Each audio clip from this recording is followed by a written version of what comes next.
नमस्कार, मैं मानवी आप सभी का एनडीटी न्यूज में स्वागत करती हूँ।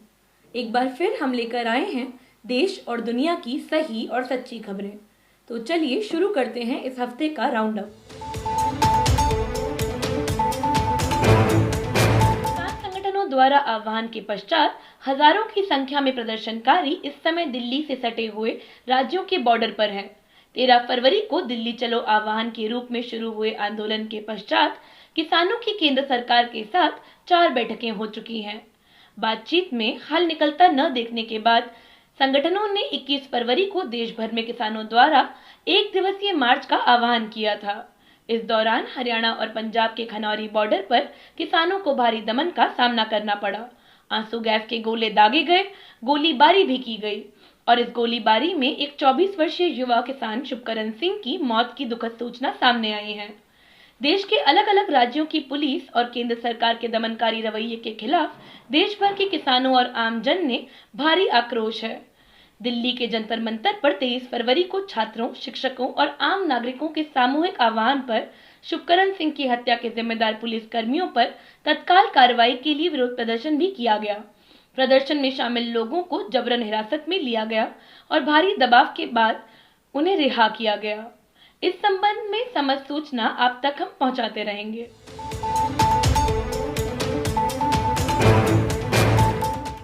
बीते हफ्ते यूपी पुलिस कांस्टेबल भर्ती परीक्षा में पेपर लीक की खबर सामने आने पर आक्रोशित युवाओं ने कई जिलों में विरोध प्रदर्शन किया।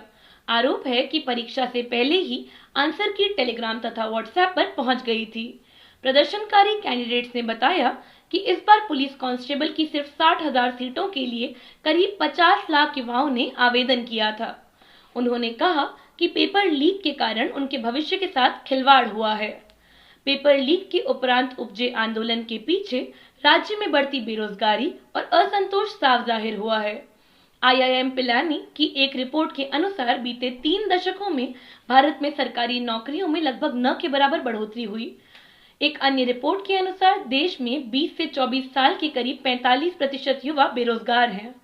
चिंताजनक है कि उत्तर प्रदेश में युवाओं के असंतोष, जारी किसानों के आंदोलन और सरकारी कर्मचारियों द्वारा ओल्ड पेंशन स्कीम दोबारा लाने हेतु आंदोलन की घोषणा के बीच यूपी सरकार ने 6 महीने का एस्मा कानून लगा दिया है, जिसके तहत प्रदर्शनों पर कानूनी प्रतिबंध है। कई मजदूर और राज्य सरकार के कर्मचारी संगठनों ने सरकार द्वारा लागू आदेश का विरोध करते हुए इसे गैर लोकतांत्रिक बताया है।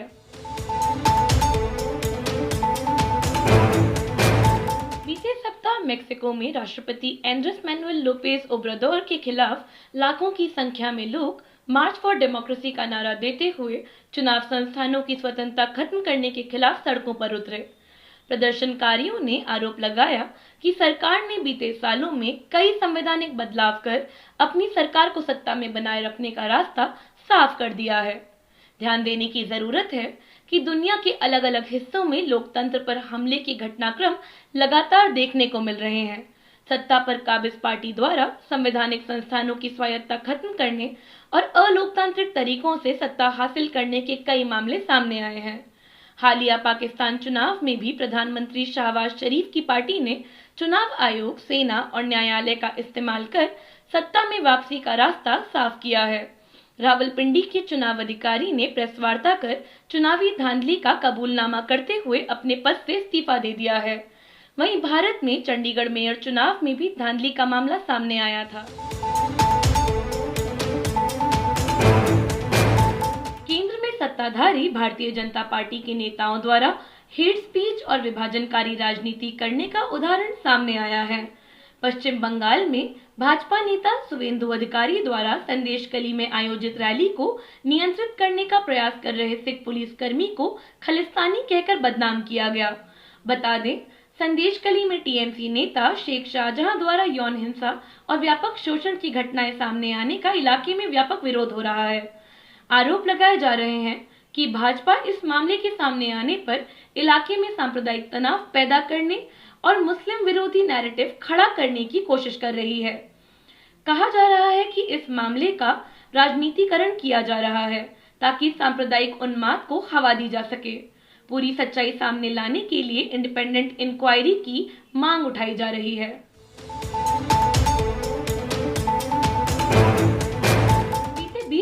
को दिल्ली के श्रम मंत्री श्री राजकुमार आनंद ने बुराड़ी अस्पताल का दौरा किया। इस दौरान श्रम मंत्री ने सफाई कर्मचारियों की शिकायतों और उनके लंबित मुद्दों को सुना, जिसके बाद अस्पताल प्रशासन, श्रम मंत्री और यूनियन के प्रतिनिधियों के बीच त्रिपक्षीय बैठक हुई। इस बैठक में सफाई कामगार यूनियन के प्रतिनिधियों ने अस्पताल प्रशासन को प्रिंसिपल एम्प्लॉयर होने के नाते अपनी जिम्मेदारियों को पूरा न करने के खिलाफ ठोस कार्रवाई की मांग उठाई है। दिल्ली का बुराड़ी अस्पताल बीते महीनों से लगातार चर्चा का विषय बना हुआ है। यहाँ काम करने वाले सफाई कर्मचारियों ने अस्पताल प्रशासन और ठेका कंपनी पर महिलाओं के यौन शोषण से लेकर नौकरी के बदले रिश्वत, वेतन में धांधली समेत श्रम कानूनों के उल्लंघन के गंभीर आरोप लगाए थे।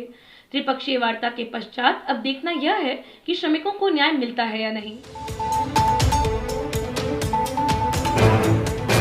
16 फरवरी को 23 साल से भारत में कार्यरत फ्रांसीसी पत्रकार वेनेसा डोग्नैक के प्रवासी भारतीय नागरिक कार्ड को भारत सरकार द्वारा रद्द कर दिया गया। वेनेसा पर सरकार ने दुर्भावनापूर्ण रिपोर्टिंग करने, अव्यवस्था भड़काने जैसे आरोप लगाए हैं। बता दें कि वेनेसा ने अपने करियर के दौरान भारत के कई ज्वलंत मामलों जैसे सीएए, एनआरसी, किसान आंदोलन, आदिवासियों के अधिकार के मामले, कश्मीर की राजनीतिक स्थिति आदि मुद्दों पर रिपोर्टिंग की है। इस घटनाक्रम ने देश में प्रेस स्वतंत्रता के मुद्दे को फिर से उठाया है। 180 देशों के प्रेस फ्रीडम इंडेक्स में भारत का स्थान गिरकर 161 पहुंच गया है, जो मीडिया पर बढ़ते प्रतिबंध का परिचायक है। मौजूदा किसान आंदोलन के दौरान सरकार ने करीब 177 सोशल मीडिया अकाउंट्स को ब्लॉक कर दिया है। इसके अलावा सरकार ने कई ट्विटर और अन्य सोशल मीडिया अकाउंट्स को भी बंद कर दिया है।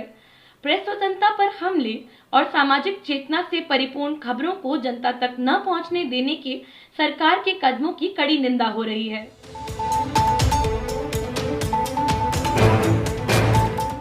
नेपाल में सत्ताधारी communist party of Nepal Maoist centre के प्रधानमंत्री पुष्पकमल दहल प्रचंड ने नेपाल में 29वां पीपल्स वॉर डे मनाने की घोषणा की। 13 फरवरी 1996 के दिन राजशाही के खिलाफ सशस्त्र विद्रोह की घोषणा की गई थी और लंबे संघर्ष के उपरांत नेपाल जनतांत्रिक गणराज्य के रूप में उभर कर आया। इस दिन नेपाल की क्रांतिकारी पार्टी समूहों द्वारा नई लोकतांत्रिक क्रांति के निर्माण का संकल्प लिया गया था तथा पूंजीवाद के विरुद्ध और साम्राज्यवादी विस्तारवाद के खिलाफ लड़ने का बीड़ा उठाया गया था। पिछले साल नेपाल के सुप्रीम कोर्ट ने पीपल्स वॉर डे पर छुट्टी घोषित करने के सरकार के फैसले को यह कहते हुए रद्द कर दिया था कि शांति प्रक्रिया के कुछ कार्य अभी पूरे होने बाकी हैं। इसके साथ ही प्रधानमंत्री ने सहयोगी पार्टी नेपाली कांग्रेस को चेतावनी देते हुए कहा कि उनके गठबंधन समीक्षा करने का समय आ गया है, क्योंकि 13 महीने उनकी पार्टी के लिए बहुत फायदेमंद नहीं रहे हैं। उन्होंने मुख्य विपक्षी दल communist party of Nepal UML के साथ समझौता और गठबंधन बनाने के संकेत दिए हैं। दूसरी तरफ नेपाल में लोकतांत्रिक शासन के खिलाफ और राजशाही की वापसी के लिए काठमांडू में रैली निकाली गई। बताया जा रहा है कि इस रैली को पूर्ववर्ती राजशाही शासन का समर्थन करने वाले उद्योगपतियों और राजनीतिक समूहों द्वारा वित्त पोषित किया गया है। सुप्रीम कोर्ट में चंडीगढ़ मेयर चुनाव में हुई धांधली के मामले पर बीते मंगलवार को फैसला सुनाते हुए इंडिया गठबंधन के पार्षद कुलदीप कुमार को चंडीगढ़ नगर निगम का मेयर घोषित कर दिया। इसके साथ ही कोर्ट ने सख्त टिप्पणी करते हुए चुनाव अधिकारी अनिल मसीह पर आपराधिक मामलों के तहत मुकदमा चलाने के निर्देश दिए। राजनीतिक चिंतकों का कहना है कि सत्ता पक्ष द्वारा शीर्ष संस्थानों और पद के दुरुपयोग द्वारा चुनावों के परिणामों को बदलना लोकतांत्रिक प्रणाली और जनादेश का अपमान है। इस सप्ताह में त्रिपुरा के कमालपुर की एक अदालत में रेप पीड़िता के साथ यौन उत्पीड़न की सनसनीखेज वारदात सामने आई है। पीड़ित महिला ने आरोप लगाया कि वह अपने साथ हुए बलात्कार के संबंध में अपना बयान दर्ज कराने के लिए प्रथम श्रेणी न्यायिक मजिस्ट्रेट कमालपुर के चैम्बर में गई थी, जहां बयान के दौरान जज ने उसे गलत तरीके से छूना शुरू कर दिया। इसके बाद वो भागकर अपने पति और वकील के पास आ गई। इस संबंध में उसने कमालपुर के अतिरिक्त जिला एवं सत्र न्यायाधीश को अपनी शिकायत दर्ज कराई है। इसके साथ पीड़िता ने कमालपुर बार एसोसिएशन में भी शिकायत दर्ज कराई है। पीड़िता की शिकायत के आधार पर 3 सदस्यीय पैनल ने इन आरोपों की जांच शुरू कर दी है। इस घटना ने यौन उत्पीड़न पीड़िताओं की सुरक्षा और अधिकारों की रक्षा का सवाल एक बार फिर सामने लाकर खड़ा कर दिया है।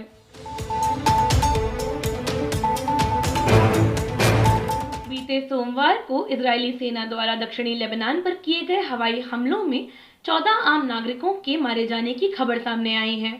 दूसरी तरफ गाजा में अब तक इजरायली सेना के हमलों में 29,000 से ज्यादा फिलिस्तीनी मारे जा चुके हैं। लगातार जारी बर्बर हमले को रोकने के लिए बीते सप्ताह संघर्ष विराम का प्रस्ताव यूएन में लाया गया था, किंतु अमेरिका ने अपने वीटो पावर का इस्तेमाल करते हुए इस प्रस्ताव को पारित होने से रोक दिया। लंबे समय से यूएस ने इजराइल की विस्तारवादी नीतियों का समर्थन किया है, जिसके चलते क्षेत्र में भयंकर नरसंहार जारी है। एक तरफ यूएन में संघर्ष विराम का प्रस्ताव फिलिस्तीन को मिल रहे व्यापक वैश्विक समर्थन को दर्शाता है, वहीं दूसरी ओर यूएस द्वारा वीटो पावर का इस्तेमाल कर इसे रोकना बेहद निंदनीय है। भारत ने भी लगातार इजराइल के खिलाफ और फिलिस्तीन के समर्थन में प्रदर्शन जारी रहे हैं। बीते सप्ताह भारत में भारतीय जल परिवहन के श्रमिकों ने इजरायली हथियारों के कार्गो को जहाज से उतारने व चढ़ाने से मना करते हुए तत्काल संघर्ष विराम की मांग की और बेगुनाहों, बच्चों और महिलाओं के मारे जाने की निंदा की है।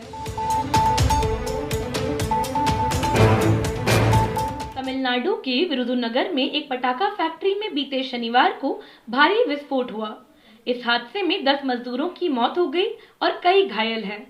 जिलाधिकारी ने इस हादसे को लेकर अंतर विभागीय टीम को जांच करने का आदेश दिया है। दूसरी तरफ हिमाचल प्रदेश के सोलन जिले में एक निजी फार्मा फैक्ट्री में जहरीला केमिकल लीक होने की वजह से बड़ा हादसा हुआ। केमिकल लीक के पश्चात 10 मजदूरों की हालत नाजुक बताई जा रही है। उन्हें इलाज के लिए चंडीगढ़ रेफर किया गया है। दोनों घटनाओं में औद्योगिक सुरक्षा नियमों की अनदेखी की दृष्टि से जांच की मांग उठाई गई है। ध्यान देने की बात है कि बीते दिनों में कई राज्यों में मालिकों द्वारा नियमों का उल्लंघन और मजदूरों की सुरक्षा की अनदेखी के कारणवश बड़े हादसे हुए हैं। मजदूर संगठनों का आरोप है कि सरकार मजदूरों के हित के प्रति उदासीन है और तमाम मामलों में मालिकों के पक्ष में खड़ी दिखाई देती है। इस वीडियो में हमारे साथ अब तक बने रहने के लिए आपका शुक्रिया। मिलते हैं अगले सप्ताह जनपक्षधर खबरों का ब्यौरा लेकर। तब तक इस वीडियो पर लाइक, शेयर और कमेंट करना ना भूलें और एनडीडी न्यूज को सब्सक्राइब जरूर करें।